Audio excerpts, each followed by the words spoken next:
नमस्कार। आज हम एक बहुत ही पुरानी लेकिन उतनी ही गहरी कहानी के जरिए एक सदियों पुरानी बहस को समझने की कोशिश करेंगे। तो सवाल सीधा सा है, बड़ा कौन, भाग्य या बुद्धि? ये वो सवाल है जिसने भगवान ब्रह्मा के दरबार में एक जबरदस्त बहस छेड़ दी थी। चलिए आज इसी सवाल का जवाब ढूंढते हैं। तो मैदान में हमारे दो दावेदार हैं। एक तरफ है भाग्य, जो कहता है भाई मैं ही सब कुछ हूं, मेरे बिना पत्ता भी नहीं हिलता। और दूसरी तरफ है बुद्धि, जो कहती है मेरे बिना तुम भी कुछ नहीं हो। दोनों ही खुद को सबसे बड़ा बता रहे थे। अब ये बहस इतनी बढ़ गई कि इसे सुलझाने के लिए ब्रह्मा जी ने एक तरीका निकाला। उन्होंने कहा, चलो एक टेस्ट करते हैं। इसका फैसला धरती पर एक इंसान के ऊपर किए गए एक प्रयोग से होगा।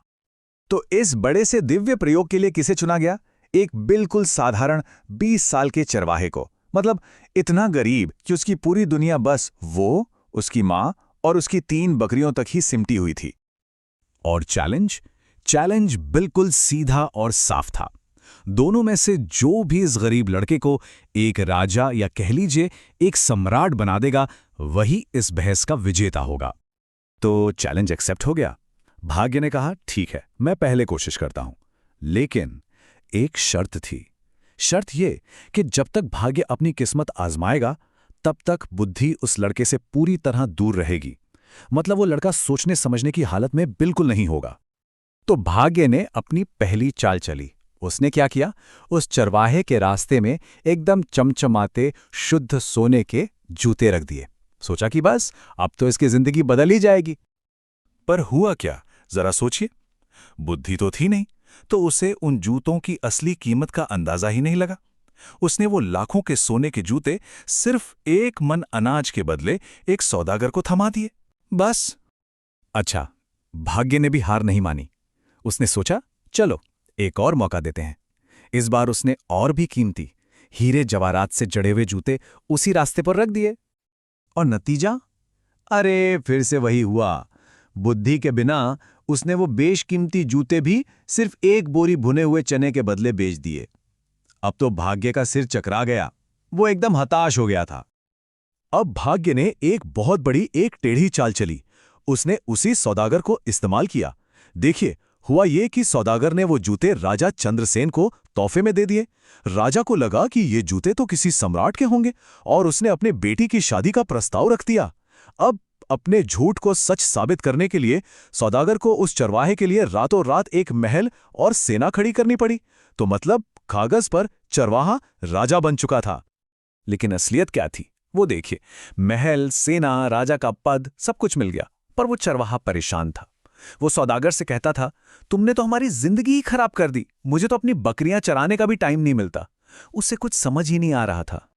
अब आता है क्लाइमैक्स, भाग्य के प्लान का आखिरी हिस्सा। उस चरवाहा राजा की शादी राजा चंद्रसेन की बेटी से होनी थी। सब कुछ एकदम तय था। लेकिन जैसे ही उस बेचारे चरवाहे ने राजा को घोड़ों, हाथियों और तलवारों के साथ अपनी तरफ आते देखा, वो तो डर के मारे कांपने लगा। उसे लगा कि ये लोग उसे मारने आ रहे हैं। और वो क्या करता?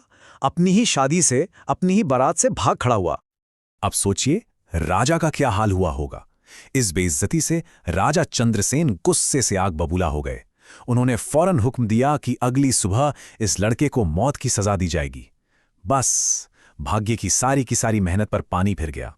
वो हार चुका था। और बस यहीं पर कहानी में सबसे बड़ा मोड़ आता है। भाग्य की हर चाल नाकाम हो चुकी थी। अब जब चरवाहा मौत से बस एक रात दूर था, तब मैदान में एंट्री होती है बुद्धि की।